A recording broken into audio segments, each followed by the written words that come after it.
सभा की कार्यवाही प्रारंभ की जाती है के रूप में माननीय सभा सचिव महामहिम राज्यपाल से प्राप्त आदेश को पढ़ेंगे। महामहिम राज्यपाल से प्राप्त आदेश को मैं पढ़ता हूं।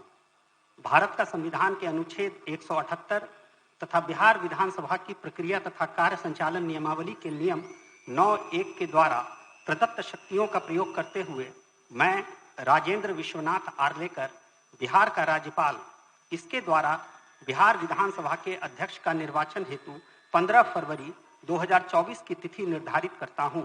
राजेंद्र विश्वनाथ आर्लेकर, राज्यपाल बिहार, पटना, दिनांक 12 फरवरी 2024। माननीय सदस्यगण, अध्यक्ष के निर्वाचन के संबंध में बिहार विधानसभा की प्रक्रिया माननीय सदस्यगण, अध्यक्ष के निर्वाचन के संबंध में बिहार विधानसभा की प्रक्रिया तथा कार्य संचालन नियमावली में जो प्रावधान है, जो मत विभाजन की प्रक्रिया है, उसे सभा सचिव पढ़कर सुनाएंगे। सभा सचिव। बिहार विधानसभा की प्रक्रिया तथा कार्य संचालन नियमावली का नियम 9 जो अध्यक्ष के निर्वाचन से संबंधित है वह इस प्रकार है। नियम 9 के उपनियम 1, अध्यक्ष का निर्वाचन उस तिथि को होगा जो राज्यपाल नियत करेंगे और सचिव उस तिथि की सूचना हर सदस्य को भेजेंगे। उपनियम 2 इस प्रकार नियत तिथि के पूर्व दिन मध्याह्न के पहले किसी समय कोई सदस्य सचिव को संबोधित करते हुए इस आशय के प्रस्ताव की लिखित सूचना दे सकेंगे कि कोई दूसरे सदस्य अध्यक्ष चुने जाएं।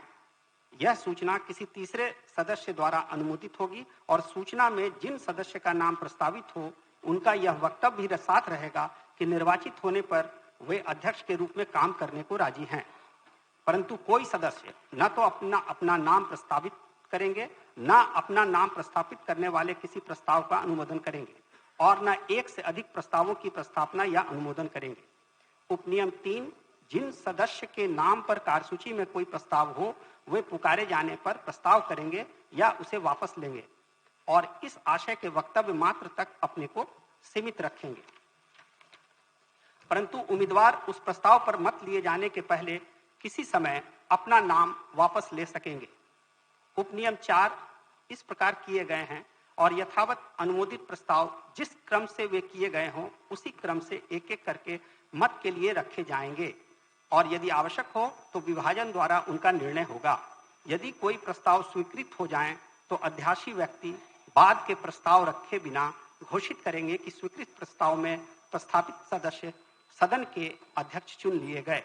अब नियम 56 को पढ़ता हूं जो विभाजन के संबंध में है। विभाजन की प्रक्रिया। नियम 56 का उपनियम 1, किसी प्रस्ताव पर वाद विवाद समाप्त हो जाने पर अध्यक्ष प्रश्न रखेंगे कि जो प्रस्ताव के पक्ष में हो वे हाँ कहें और जो इसके विपक्ष में हो वे ना कहें। तब अध्यक्ष यह घोषित करेंगे कि उनकी राय में हाँ के पक्ष में बहुमत है या ना के पक्ष में। उपनियम 2, किसी प्रश्न के निर्णय के संबंध में अध्यक्ष की राय पर आपत्ति करने वाले कोई सदस्य विभाजन की मांग कर सकेंगे, परंतु कोई सदस्य ऐसे विभाजन की मांग न करेंगे जब तक कि उन्होंने अध्यक्ष द्वारा यथा घोषित बहुमत के विरुद्ध मौखिक मत न दिया हो।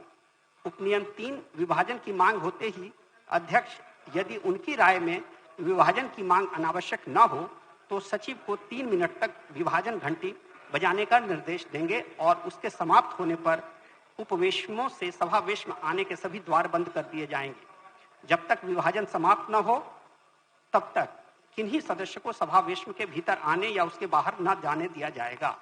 उपनियम 4, द्वार बंद हो जाने पर अध्यक्ष फिर प्रश्न रखेंगे और यदि उपनियम 2 में विहित रीति से फिर विभाजन की मांग की जाए तो विभाजन द्वारा मत लिया जाएगा और अध्यक्ष यह अवधारित करेंगे कि विभाजन द्वारा मत किस पद्धति से लिए जाएं, यथा सदस्यों को विभाजित होकर उपवेशनों में जाने के लिए कहकर या मत गिनने के प्रयोजन से उन्हें अपने अपने स्थान पर खड़े होने के लिए कहकर, या अध्यक्ष किंतु दूसरी बार प्रश्न रखे जाने के समय जो सदस्य सदन में उपस्थित न रहे हो वह मत देने के अधिकार न होंगे। यदि अध्यक्ष हाँ पक्ष वालों और ना पक्ष वालों को उपवेशनों में जाने का निर्देश दें तो वे हर पक्ष के लिए 2 या 2 से अधिक गणक नियुक्त कर सकेंगे। उपनियम 5, जो सदस्य यथा स्थिति हाँ पक्ष में या ना पक्ष में अपना मौखिक मत दे चुके हों, उन्हें विभाजन होने पर विरुद्ध विचार वाले पक्ष के साथ मत देने की स्वतंत्रता न होगी।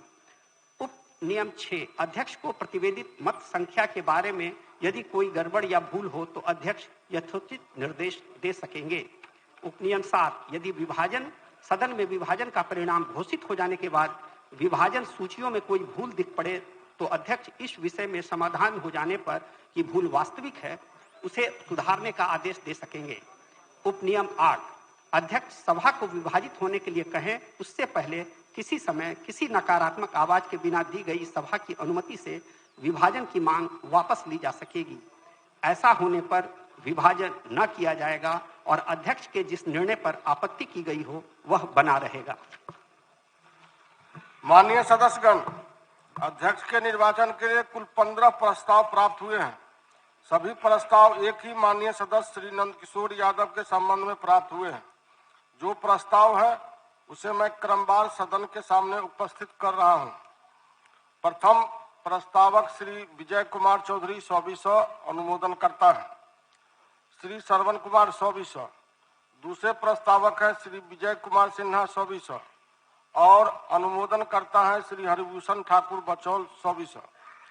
तीसरे प्रस्तावक है श्री जनक सिंह 100 और अनुमोदन करता है श्री पवन कुमार जायसवाल 100। चौथा प्रस्तावक है श्री रामप्रीत पासवान 100 और अनुमोदन करता है श्री अशोक कुमार सिंह 100। पांचवें प्रस्तावक है श्री विनोद नारायण झा 100 और अनुमोदन करता है श्री राणा रणधीर 100। छठे प्रस्तावक है श्री कृष्ण कुमार ऋषि 100 और अनुमोदन करता है श्री पवन कुमार यादव 100। सातवें प्रस्तावक है श्री प्रमोद कुमार 100 और अनुमोदन करता है श्री राम सिंह 100। आठवें प्रस्तावक है श्री संजय सरावगी 100 और अनुमोदन करता है श्री अरुण शंकर प्रसाद 100। नौवें प्रस्तावक है श्री श्याम बाबू प्रसाद यादव 100 और अनुमोदन करता है श्री जयप्रकाश यादव 100। 10वें प्रस्तावक हैं श्री अनिल कुमार 100 और अनुमोदन करता है श्री प्रणव कुमार 100। 11वें प्रस्तावक है श्री सुनील मणि तिवारी 100 और अनुमोदन करता है श्री कृष्णनंदन पासवान 100। 12वें प्रस्तावक है श्री संजीव चौरसिया 100 और अनुमोदन करता है श्री ज्ञानेंद्र सिंह 100। 13वें प्रस्तावक है श्री सुमित कुमार सिंह 100 और अनुमोदन करता है श्री राम सूरत कुमार 100। 14वें प्रस्तावक है श्री प्रफुल्ल कुमार माझी 100 और अनुमोदन करता है श्री रामचंद्र प्रसाद 100 और 15वें प्रस्तावक है श्री प्रेम कुमार 100 और अनुमोदन करता है श्री राम नारायण मंडल 100। माननीय सदस्यगण, सभी प्रस्ताव नियमानुकूल है। माननीय सदस्य श्री विजय कुमार चौधरी जी का प्रस्ताव प्रथम है, इसलिए मैं उन्हें प्राथमिकता देता हूं। माननीय सदस्य विजय कुमार चौधरी अपना प्रस्ताव प्रस्तुत करें।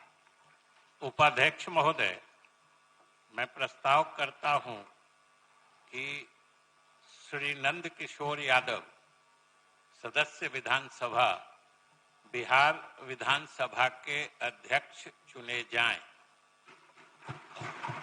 माननीय सदस्य श्री श्रवण कुमार।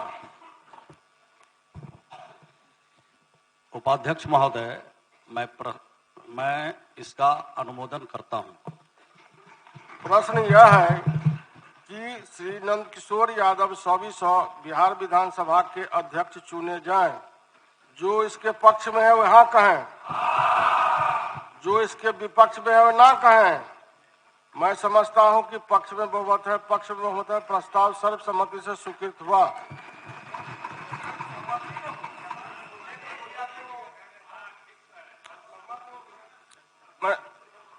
श्री नंद किशोर यादव 100 को सर्वसम्मति से बिहार विधानसभा के अध्यक्ष निर्वाचित हुए।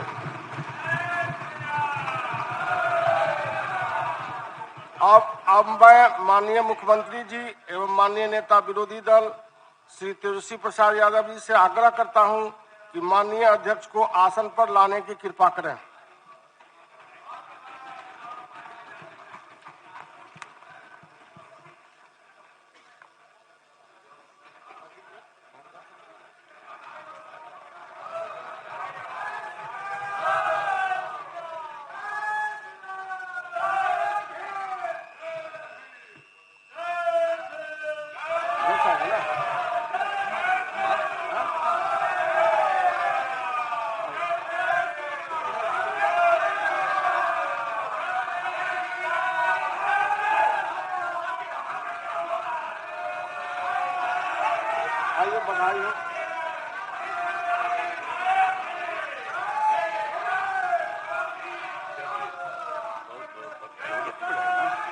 के बिठाओगे ना भाई पकड़ के बिठाएगा ना।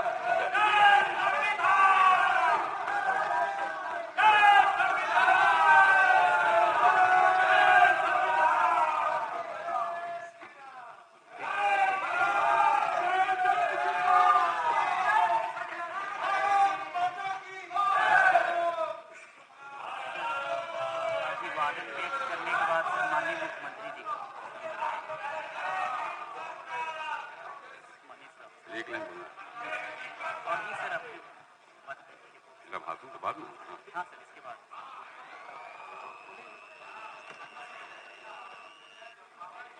माननीय सदस्यगण, अरे भाई अभी तो शांत हो जाओ। माननीय सदस्यगण, आप सबों का बहुत बहुत आभार। माननीय मुख्यमंत्री जी, आप अध्यक्ष बने हैं, मैं आपको बधाई देता हूं। आप सबको बधाई। आप पहले भी जो अध्यक्ष थे उनका भी मैं नमन करता हूं। आप सबको बधाई। सब लोग रहे हैं, जो भी रहे हैं, सब काम करते हैं। आप भी पुराने लोग हैं, इतना पहले से मंत्री रहे हैं और सब काम किए हैं। अब फिर आपको मौका मिला है यहाँ पर आने का, तो बहुत खुशी की बात है और सबको प्रसन्नता है। दोनों पक्ष के लोगों ने आपको यहाँ करके प्रस्तावित किया है, इसलिए आप सबके सहमति से हैं और आप खूब बढ़िया से काम कीजिएगा। और आप यही अनुरोध करेंगे कि सबकी बात सुनिएगा। पक्ष इधर के सत्ता पक्ष विपक्ष सबकी बात को ध्यान से सुनिएगा और सब लोगों की बात पर ध्यान देते हुए काम करिएगा। यही मेरा अनुरोध है। और हम तो जानते ही हैं कि आप इतने सबसे अनुभवी व्यक्ति हैं कि खूब अच्छा काम करिएगा। आज आपको जो अवसर मिला है तो हमको बड़ी खुशी है। ये अवसर बहुत सत्य है और समूचे विपक्ष ने भी आपको समर्थन किया है। मैं विपक्ष का भी समर्थन करता हूं। बहुत बहुत धन्यवाद। माननीय नेता विरोधी दल श्री तेजस्वी प्रसाद यादव जी। सबसे पहले आपको हमारे दल की तरफ से, हमारे राष्ट्रीय अध्यक्ष जी की तरफ से और समस्त बिहार वासियों की तरफ से आज अध्यक्ष के पद पर आप बैठे हैं, विराजमान हुए हैं, इसके लिए आपको शुभकामनाएं देते हैं। और आपको आगे हम इसी हिसाब से हम सब लोग उम्मीद करते हैं और पूरा भरोसा है कि आप निष्पक्ष होकर के नियमावली के हिसाब से सदन चलाने का काम करेंगे। और आपका तो अनुभव काफी पुराना रहा है और मंत्री से लेकर के समाज की आप लोगों ने खूब आवाज उठाने का काम किया है, जनता की आवाज उठाया है, उसका निदान किया है और आपके बनने से मुझे काफी प्रसन्नता हो रही है। और इसलिए सभी विपक्ष और पक्ष द्वारा आपको जो है सभी लोगों के सहयोग से आप यहाँ आज बैठे हैं तो बहुत अच्छी बात है। लेकिन हम आपको साथ साथ ये भी भरोसा दिलाते हैं कि बिहार का जो विपक्ष है वो भी जनता के सवाल को उठाते रहेगा और हम लोग निष्पक्ष ढंग से जनता के साथ खड़े रहेंगे और बिहार आगे बढ़े, उत्थान हो, ये हम सब लोग मिलकर के इसी दिशा में काम करें। यही हमारी अपेक्षा माननीय सदन के नेता से भी होगी और सभी मंत्रीगण जो विस्तार होगा उनसे भी होगी और सभी जितने विपक्ष के दलों के नेता हैं। यही हम कहेंगे कि ईमानदारी से जो जमीनी बात है, जो हकीकत है, वो सदन के सामने लाइए और पूरा भरोसा अपने स्पीकर पे, अध्यक्ष महोदय पे कीजिए कि क्योंकि पक्ष विपक्ष इनके आसन पे एक बार बैठ गए हैं तो सब बराबर है, अब कोई पार्टी नहीं है। तो सबको देख करके ख्याल रख करके काम आपको करना है और हम पूरा सहयोग सदन चलाने में जो मदद हो सकेगा वो हम करने का प्रयास करेंगे। बहुत बहुत धन्यवाद। आपको लालू जी की तरफ से भी शुभकामनाएं। माननीय उप मुख्यमंत्री श्री सम्राट चौधरी जी। आदरणीय अध्यक्ष महोदय, मैं सर्वप्रथम आपको भारतीय जनता पार्टी की ओर से विशेष तौर पर बधाई देता हूं कि लंबा अनुभव है आपके पास, 7 बार से लगातार विधायक भी हैं और संगठन की भी जिम्मेदारी आपके पास रही है और आप एक लौते हमारे पार्टी के अध्यक्ष रहे जो दोनों, चाहे बिहार बटा हो या बंटने के पहले के अध्यक्ष रहे हैं, ये आपके पास अनुभव रहा है संगठन का भी लंबे समय से, और मंत्री के तौर पर भी सरकार में आपने अच्छा काम किया, बिहार की सड़कें अच्छी हुई। इसलिए विशेष तौर पर मैं यही आग्रह भी करूंगा आपसे कि जिस तरह सभी लोगों ने आपसे आग्रह किया कि निष्पक्ष होकर पूरा सदन चले, और आप तो गुरु गोविंद सिंह जी के धरती से आते हैं, जिन्होंने पूरा संदेश इस देश के लिए दिया है, सनातन को बचाने के लिए अपने प्राणों की आहुति तक देने का काम किया। तो हम तो यही विश्वास करते हैं, आदरणीय प्रधानमंत्री जी ने, आदरणीय राष्ट्रीय अध्यक्ष जी, पार्टी के हमारे राष्ट्रीय अध्यक्ष जी ने, गृह मंत्री जी ने आप पे पूरा भरोसा जताया है। पार्टी चाहती है कि आप निष्पक्ष होकर बिहार विधानसभा का सत्र चलाने का काम करें। बहुत बहुत धन्यवाद। माननीय उप मुख्यमंत्री श्री विजय कुमार सिन्हा जी।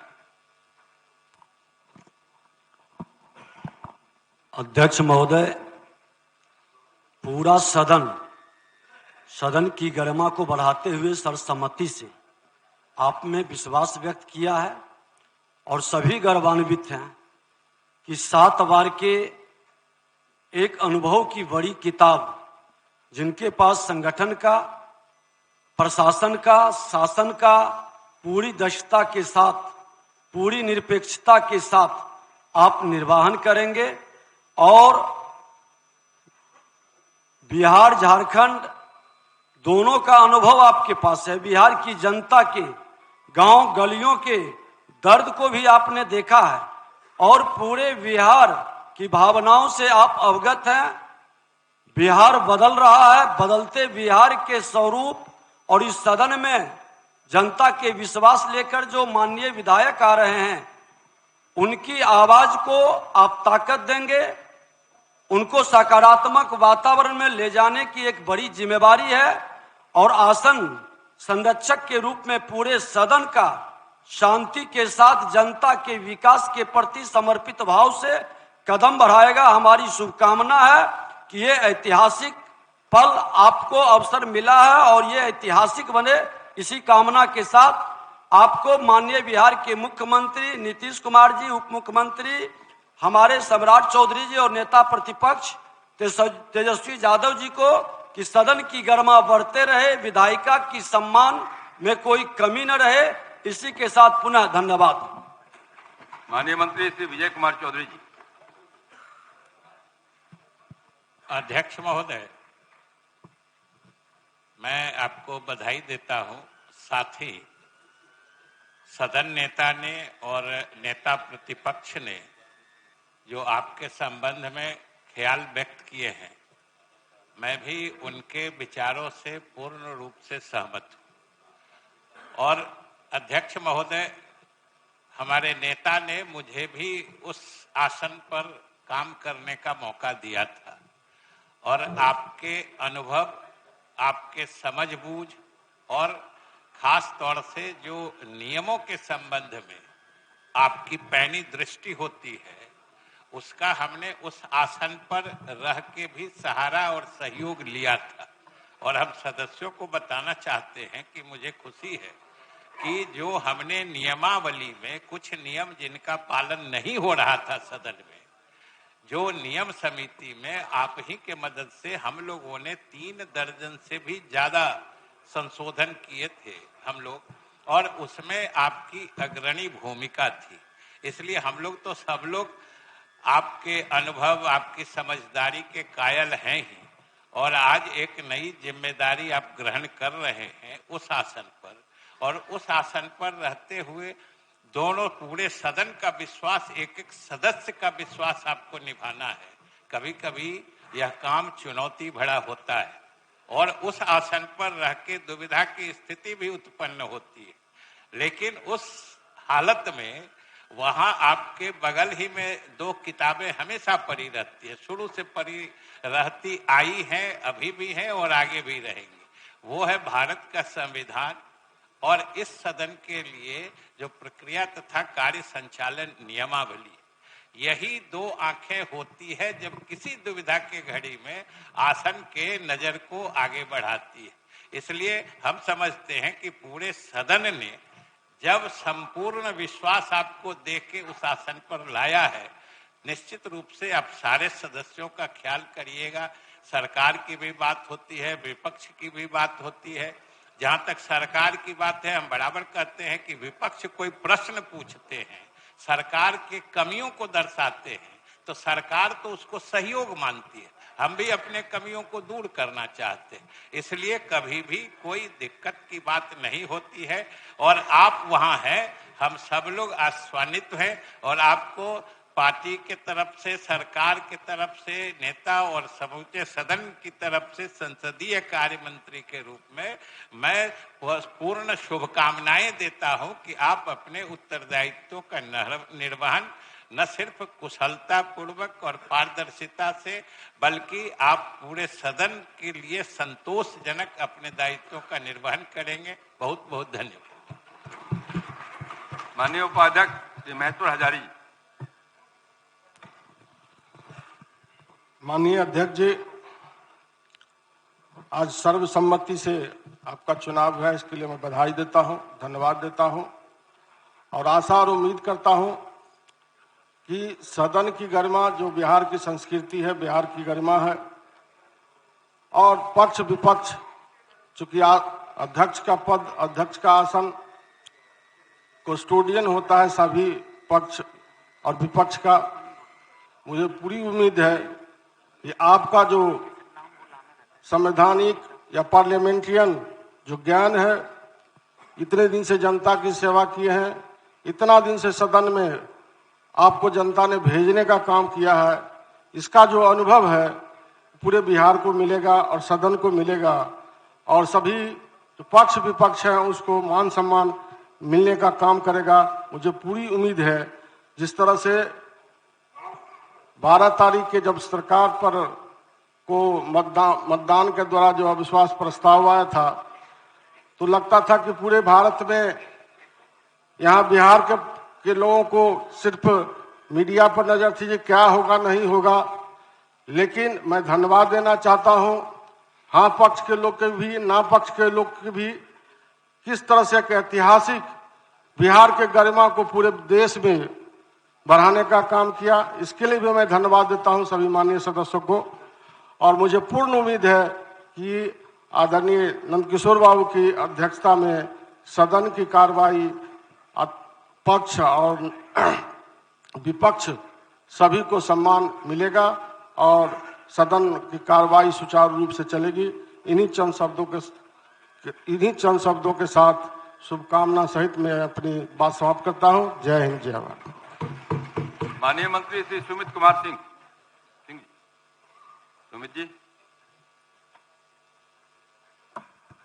माननीय अध्यक्ष जी, सबसे पहले मैं पूरे सदन की तरफ से आपको शुभकामनाएं देता हूं और आज बहुत सुखद पल है कि हम लोग सब मिलकर आपको सर्वसम्मति से अध्यक्ष के पद पे चुने हैं, और हम लोग यही मानेंगे कि आप लोग, आपके अध्यक्ष के काल में जो भी फैसला हो वो निष्पक्ष हो और आप सभी को देखकर जैसे एक अभिभावक के तौर पे हम लोग को लेकर चलें, और आप लोग का, आपका ये जो प्यार है वो हम लोग पे बरसता रहे। माननीय सदस्य श्री शकील अहमद खान जी नहीं है।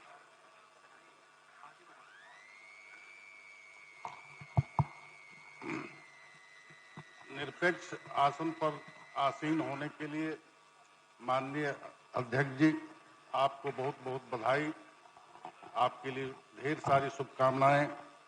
हमारे दल के कुछ सदस्य कुछ कारणवश नहीं आ पाए हैं, सबकी ओर से आपको ढेर सारी शुभकामनाएं। कई मित्रों, एक चर्चा चलती है देश भर में, सनातन शब्द का प्रयोग किया जाता है। सनातन शब्द का ही उद्घोष है कि सर्वे भवन्तु सुखिनः, सर्वे संतु निरामया। ये हाँ। तो ये उद्घोष है सनातन का। और जब राजा राम अयोध्या के राजकाज पर आते हैं तो वो अपनी प्रजा से कहते हैं कि इस आसन पर बैठ करके अगर मेरे से कुछ अनित हो जाती की बात होती है तो हे प्रजागण मुझे बरज देना। तो यह निरपेक्ष शासन उसी का प्रतीक है कि जो भी कुछ अनेक बातें, चाहे वो पक्ष से हो या विपक्ष से हो, इसको बरसने का काम आपके जिम्मे है तथा आप पक्ष या विपक्ष दोनों के कस्टोडियन हैं। जनता का काम पक्ष के भी से होना है, विपक्ष से भी होना है। जनता का कार्य कैसे हो, इसका पूरा पूरा ख्याल आप रखेंगे, ऐसा भरोसा और विश्वास मुझे है जी। बहुत बहुत धन्यवाद। माननीय सदस्य श्री महबूब आलम जी।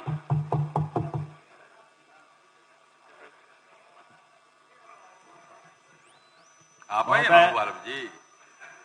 सर्वसम्मति से हम लोगों ने अध्यक्ष पद का चुनाव किया और पक्ष और विपक्ष दोनों मिलकर के आसन ग्रहण कराया।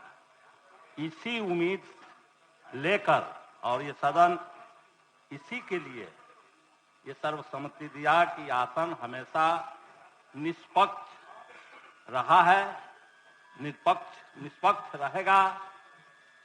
हम इस उम्मीद के लिए बहुत बहुत बधाई देता हूं और ये उम्मीद करके बधाई देता हूं कि आगे ये निष्पक्षता बनी रहेगी, किसी के प्रभाव में आने की जरूरत आसन को नहीं पड़ेगी। यही उम्मीद है और इसी उम्मीद के साथ मैं फिर बधाई देते हुए अपनी बात समाप्त करता हूं। माननीय सदस्य श्री जीतनराम मांझी जी।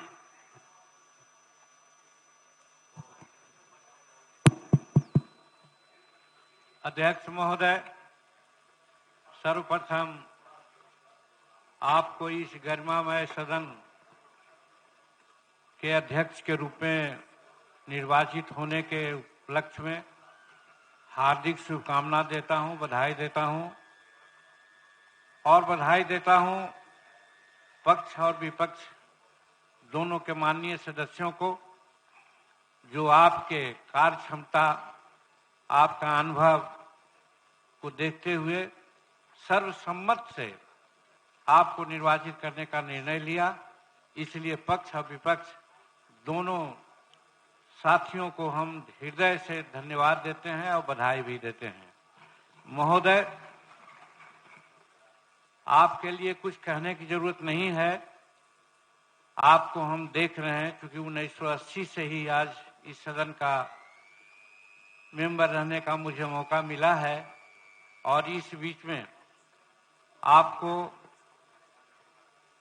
हम सरकारी पद पर रहते हुए भी और गैर सरकारी पद पर रहते हुए भी काम करते देखा है और जिस हास्यमय और तर्कपूर्ण बात आप करते हैं, हम समझते हैं कि ये जो दिन आने वाला है हम लोगों का, वो विधानसभा के लिए सुनहरा दिन होगा, ऐसा मैं प्रत्येक समझता हूँ।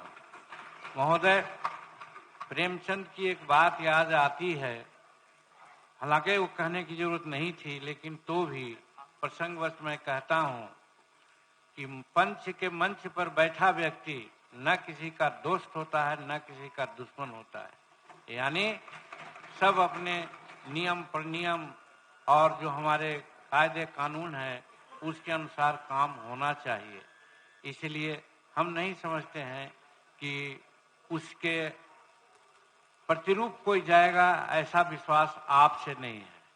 फिर एक बात और आ जाती है रामायण की, जबकि बहुत लोग तो रामायण को लोग दूसरे रूप में समझते हैं, लेकिन उसमें कहा गया है कि मुखिया मुख सो चाहिए, खान पान में एक, पालत पोषत सकल जग, तुलसी सहित विवेक। जहाँ ये विवेक आती है तो हम नहीं समझते हैं कि आपको ये बात समझाने की जरूरत है। आप खुद मर्मज्ञ हैं, सारी बात को समझते हैं। हम उम्मीद करते हैं, खास करके एक चीज जो अनुभव हम किया है कि जो छोटे दल होते हैं, होता है आपके साथ कुछ प्रतिबद्धताएं, समय का बंटवारा करते हैं, लेकिन वहां पर किसी व्यक्ति के व्यक्तित्व और पार्टी के महत्व को समझ करके भी समय देना चाहिए। नहीं तो होता है 1 मिनट, आधा मिनट, इससे बहुत सी बातें ऐसी होती है जो ये गरिमामय सदन उस बातों से मरहूम हो जाती है। तो वैसी परिस्थिति में हम आपसे आशा करेंगे कि आप विषय की गंभीरता को देखते हुए, व्यक्ति के व्यक्तित्व को देखते हुए समय का जरूर निर्धारण करेंगे। इन्हीं चंद शब्दों के साथ आपका उज्जवल भविष्य और ठीक ढंग से इस सदन की कार्रवाई चलेगी, इसी उम्मीद के साथ आपको बहुत बहुत बधाई, बहुत बहुत शुभकामना। माननीय सदस्य श्री अजय कुमार जी। अजय जी। माननीय अध्यक्ष महोदय, आप सर्वसम्मति से अध्यक्ष चुने गए हैं, आपको बहुत बहुत बधाई। मैं पार्टी की ओर से और मैं अपनी ओर से बधाई देता हूं। और आपकी कुर्सी जो है वो बीच में है, सत्ता और विपक्ष के बीच में है। एक आंख आपकी हमेशा सत्ता पक्ष की तरफ और दूसरी आंख हमेशा आपकी विपक्ष की तरफ रहती है, और इसीलिए बीच में कुर्सी है। आपके साथ बहुत कम ही समय लेकिन काम करने का मौका मिला है आंतरिक संसाधन कमेटी में। आपके काम को मैं देखा हूं और मैं उम्मीद करता हूं कि आप उसी हिसाब से जो मैं आपको समझ पाया जरूर आप काम करेंगे। एक आपसे मेरी भी गुजारिश है, और मैं हर बार जब अध्यक्ष चुने गए, संजोग से इस बार तो सदन में 3 बार, तो हर बार मैं इस बात को मैं रखा कि सवाल क्वेश्चन प्रश्न आवर जो होता है, क्वेश्चन आंसर, वो जनता का वो समय होता है, वो कैसे चले। क्योंकि जनसंख्या बढ़ी है, लोगों की उम्मीद बढ़ी है, सरकार से जवाब चाहती है जनता, और विपक्ष का काम होता है जनता की आवाज को सदन में रखना। तो मैं समझता हूं कि आप अपनी काबिलियत से जरूर उस समय, महत्वपूर्ण समय को जरूर आप उपयोग में लाने की चेष्टा करेंगे। और इसी के साथ मैं फिर से आपको बधाई देते हुए अपनी बात खत्म करता हूं। माननीय सदस्य श्री सूर्यकांत पासवान जी। माननीय सदस्य श्री अख्तरुल ईमान जी। नहीं। विनय बिहारी जी। माननीय सदस्य श्री विनय बिहारी जी। केवल आप कविता कह के बंद करिए। जी। भाषण नहीं देना। जी, भाषण नहीं दे रहा हूं। इंसान पुरजोर हैं आप, सुबह की भोर हैं आप। मैं विनय बिहारी आपको नमन करता हूं, सदन के नंद किशोर हैं आप। धन्यवाद। माननीय सदस्य श्री अवध बिहारी चौधरी जी।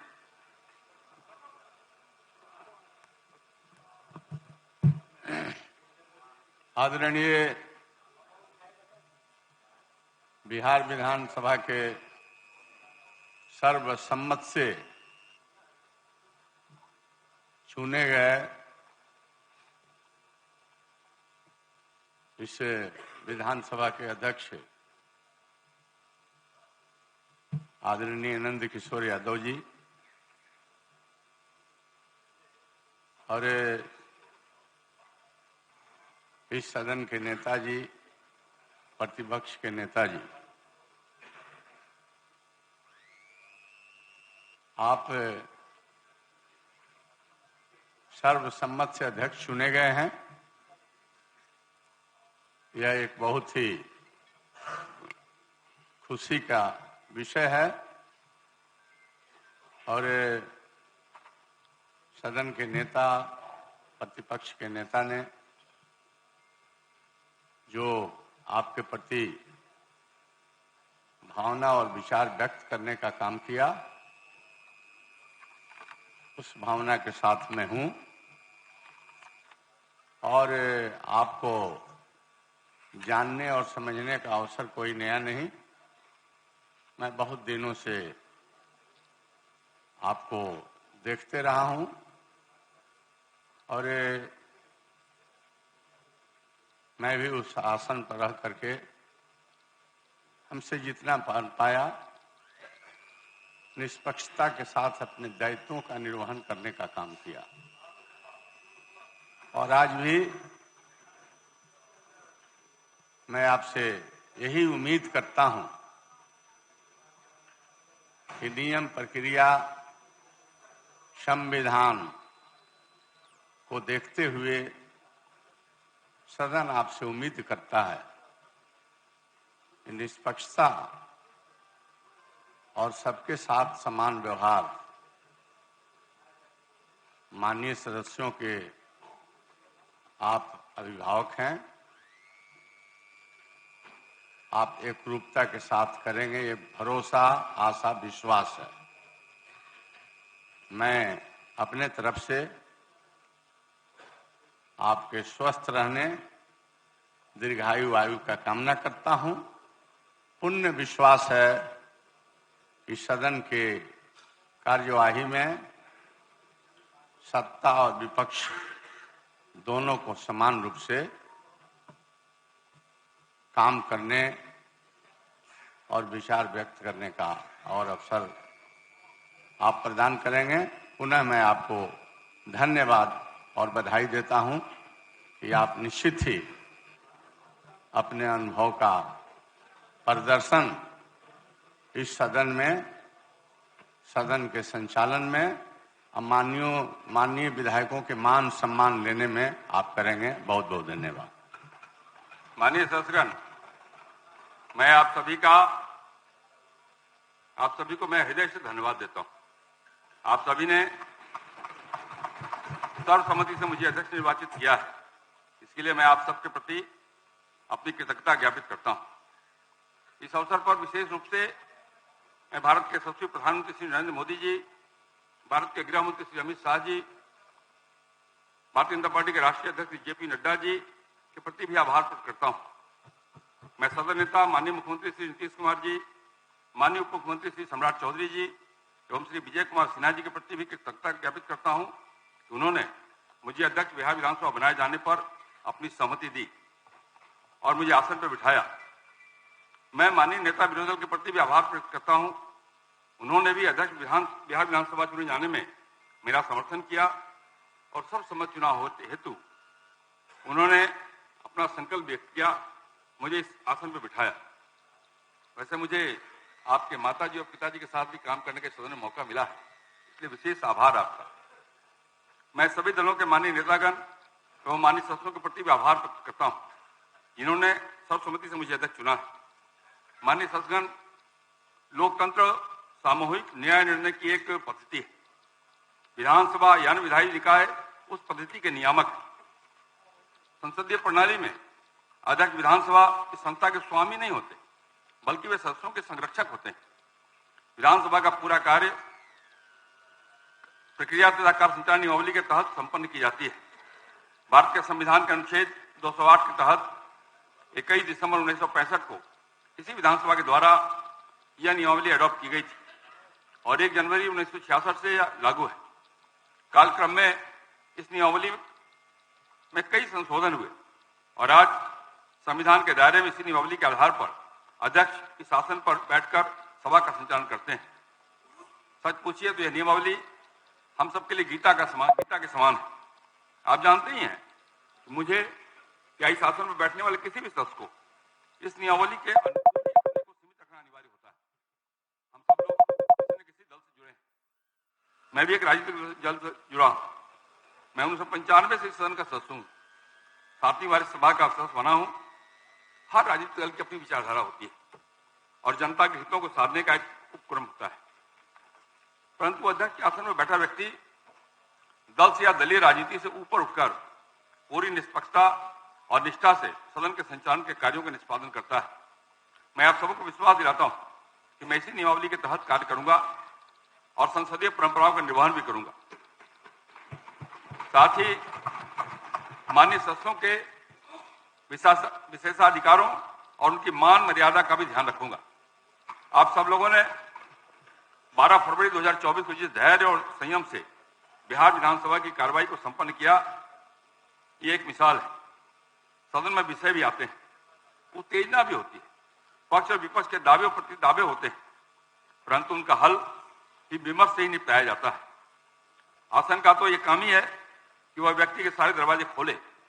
मैं जानता हूं कि यहाँ जितने भी माननीय सदस्य बैठे हैं सभी लाखों लोगों का प्रतिनिधित्व करते हैं, उनकी आवाज ही सदन में उठाते हैं। राजनीतिक दल की विचारधारा के साथ माननीय सदस्यों को क्षेत्र के भी कई हित जुड़े रहते हैं, जिनकी वे नुमाइंदगी करते हैं। ऐसे सभी मसलों का इस सदन में उठाने का, उन पर विमर्श करने का सरकार से उनका हल जानने का अधिकार आप सभी माननीय सदस्यों को है, लेकिन सभी मसलों को सदन के समक्ष कैसे लाया जाए, इसके लिए जो विधान है वो हमारी नियमावली में अंकित है। इसमें अंकित नियम के माध्यम से आप अपनी बात सदन के समक्ष रखेंगे तो सरकार विवश होगी आपको उन सवालों का उत्तर देने के लिए। इसलिए मैं आप सबों से आग्रह करूंगा कि सदन में आप हमेशा नियमावली के तहत ही अपनी बात को उठाएं। एक बात मैं जरूर कहूंगा, सड़क का संघर्ष और सदन का विमर्श दोनों अलग अलग चीज। आपको अपने क्षेत्र, अपने राज्य, अपने देश, अपने लोगों, उनके साथ होने वाले अन्याय, इन सभी मुद्दों को उठाने का और उनका हल निकालने का उपक्रम करना आपकी जिम्मेवारी है। मैं सरकार का मंत्री भी रहा हूं, मैं नेता विरोधी दल भी रहा हूं, मैं एक माननीय सदस्य के रूप में भी यहाँ 10 साल रहा हूं, बिहार विधानसभा के समितियों का सभापति भी रहा हूं। मैंने इन सब चीजों को देखा है बड़े गौर से, और मुझे लगता है कि केवल 4 लोग सदन में हैं जो इधर बैठे हैं तीनों जगह। उसमें अवध बिहारी चौधरी जी हैं, विजय चौधरी जी हैं और विजय सिन्हा जी। बाकी लोगों को तीनों स्थान में बैठने का अवसर नहीं मिला है। लेकिन मेरा जो अनुभव है, विशेष करके जो हमारे नए माननीय सदस्य हैं, पहली बार दूसरी बार जीत के आए, उनके लिए मुझे लगता है कि थोड़ा हमें अध्ययन भी करना चाहिए, पढ़ना भी चाहिए। पढ़ने का मतलब केवल यह नहीं कि केवल किताब पढ़ना चाहिए। अध्ययन का मेरा अर्थ यह है कि सबको उस समस्याओं एवं उनके निवारण के लिए सरकार की नीतियों का भी अध्ययन करना चाहिए। उन नीतियों के अनुपालन में जो अवरोध है, उस अवरोध को कैसे नियम और कानून से दूर किया जाए, इसके लिए कैसे नए कानून बनाए जाएं, कैसे नए नियम बनाए जाएं, इसका भी अध्ययन करना चाहिए, ताकि हम जनता के हितों को अधिक से अधिक साध सकते हैं। इस शासन की सबसे बड़ी विशेषता अगर कोई है तो वो है तटस्थता और वह है निष्पक्षता। मैं अंतिम प्रयास करूंगा कि इसका अनुपालन करूं। मैं आपको विश्वास दिलाता हूं, पक्ष हो या विपक्ष, किसी को शिकायत का मौका नहीं दूंगा। यह मेरे लिए तो गर्व का क्षण है, परंतु साथ ही यह न्यायपूर्ण सेवा की चुनौती भी है। इस शासन का पदनाम बड़ा विचित्र है। इस शासन का पदनाम स्पीकर है, लेकिन उसको कम बोलना है, नहीं बोलना है, बोलना आपको है, लेकिन स्पीकर में। फिर भी मैं प्रयास करूंगा कि मैं आपकी आवाज बनूं। यह सदन इस बात का गवाह है कि विमर्श के दौरान कभी कभी तनावपूर्ण स्थिति भी पैदा हुई है। मैंने देखा है 28-29 साल में, 28 साल में, तो कभी शेरो शायरी और हंसी मजाक का भी दौर चला है। सौहार्दपूर्ण वातावरण में सदन की कार्रवाई चले, ये केवल अध्यक्ष नहीं, हम सबकी जिम्मेवारी है। और आज जिस माहौल में आप बैठे हैं, जिस माहौल में आप चर्चा कर रहे हैं, तो मुझे 2 पंक्ति याद आ रही है। उस पंक्ति को कहा कि मैं अपनी बात समाप्त करूंगा। कल न हम होंगे न गिला होंगे, कल न हम होंगे न गिला होगा, सिर्फ सिमटी हुई यादों का सिलसिला होगा। कल न हम होंगे न गिला होगा, सिर्फ सिमटी हुई यादों का सिलसिला होगा। जो लम्हे हैं चलो हंसकर बिता लें, जाने कल जिंदगी का क्या फैसला होगा। फिर से एक बार आप सबका पुनः हार्दिक आभार। भारत माता की जय। माननीय सदस्यगण, अब सभा की बैठक सोमवार दिनांक 19 फरवरी 2024 को 11 बजे पूर्वाह्न तक के लिए स्थगित की जाती है।